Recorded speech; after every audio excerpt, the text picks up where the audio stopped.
Okay, so now you've got your back angle brackets on. You've got a very solid Cubmobile so far. And then two other pieces to add now, to add that extra support and rigidity, are these back angle brackets. And the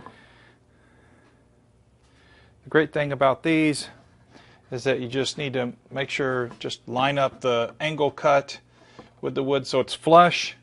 If there's a little hang over the back, that's not a big deal.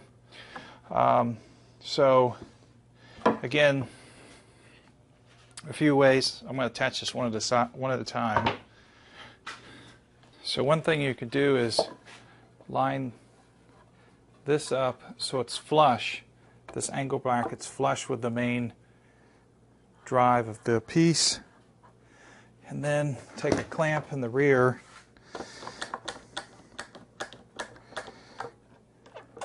clamp it in place.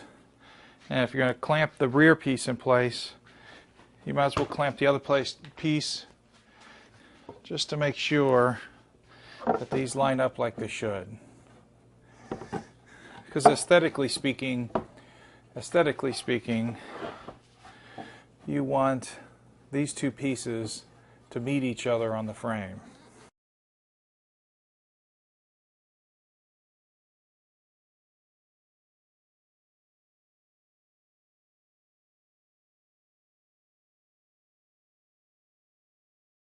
So I've drawn a line across the front here so that it makes sure that these are going to come out okay. It looks like they are. So now at this point, I'm going to take these pocket holes and I'm going to screw screws in here. I'm going to line these up, screw my pocket holes in here, and there's actually one set for each side. So even if this angle isn't perfect over here, you're still going to have, it's going to be a solid fit here. It's going to provide a lot of rigidity. If you're concerned about it, you can always add glue here. But to be honest with you, for the years I've been doing this, I've never added glue to these parts and had never had a problem before. Now, of course, watch I say that, and this year there's an issue. Now, again, I happen to have pocket hole screws. If you really want to use those, they're available at, and you'll see they have a special head. They're available at Lowe's and Home Depot.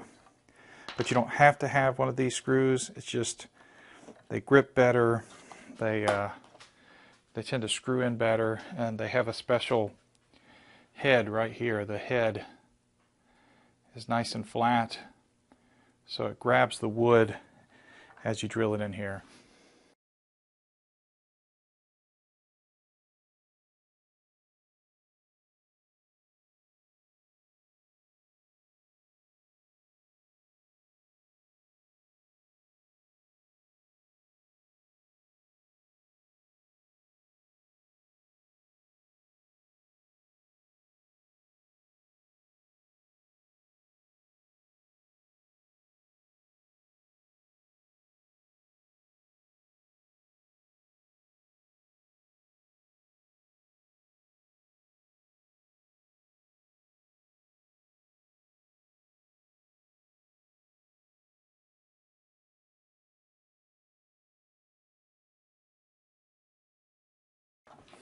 Okay, now that you've attached the angle brackets to the main frame here, they need to be attached back here.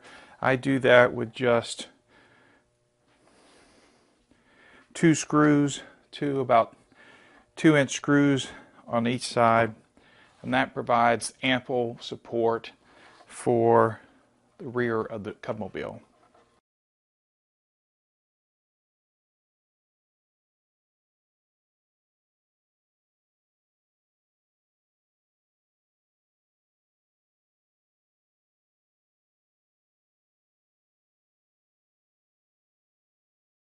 Okay, so the next thing to attach is the backrest to the back of this, to your Cubmobile. And before I do that, however, I think I'm going to round over these edges so they're not so sharp.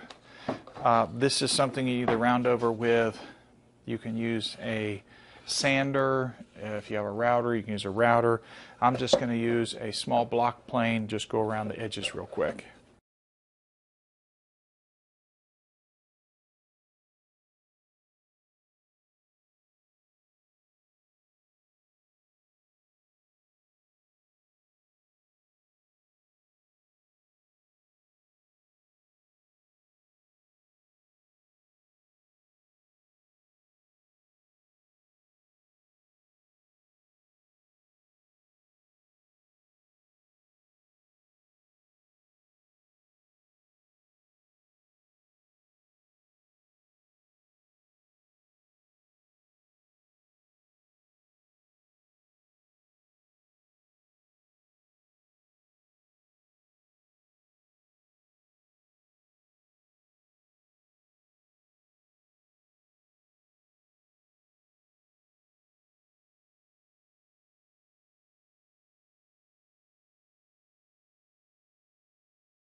Okay, now that you got the backrest on, the next step is to go ahead and put the seat on.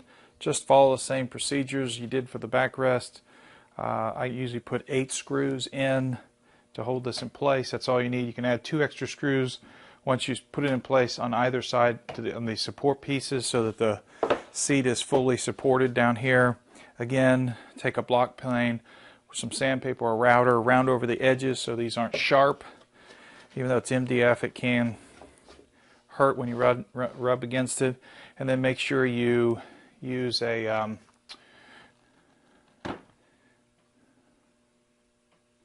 make sure that you use the pre-drill the holes and countersink them so that the screws do not sit protruded, because the kids will be sitting on them and you don't want their pants or anything to snag on a screw head hanging out. So what I'm going to do next is I'm going to install the footrest. The footrest is going to go, now this can be, again, depending on the age of the scouts that's racing, you can adjust this footrest. One year I even drilled holes down in here and holes in here and just put 2 dowels in, because I had one scout that was significantly shorter than the other scout. So that way, if he was racing, I was actually able to pull it out and then place it back in the next notch. But most of the scouts are going to be okay with it about 6 inches back. But if you're really worried, I know that's where I had Webelos at before, but if you're concerned that 6 inches may not be enough, then one of the things you can do is, if you're a dad and you're in scouting, and have your son come down and sit in it where he is right now and where you are as far as it being built yet, and have him see where this is comfortable, the footrest, and then set the footrest depending on where his feet, the seating of his feet, is comfortable. For me, I'm going to put this at 6 inches. It should be enough. If not, the great thing is this is just 2 screws holding this in place, so I can always unscrew it and place it at another location. Now I am using, for the footrest, I'm using 2.5-inch screws, and I'm going to pre-drill the holes in the footrest itself in the 2x2 because I don't want that to split.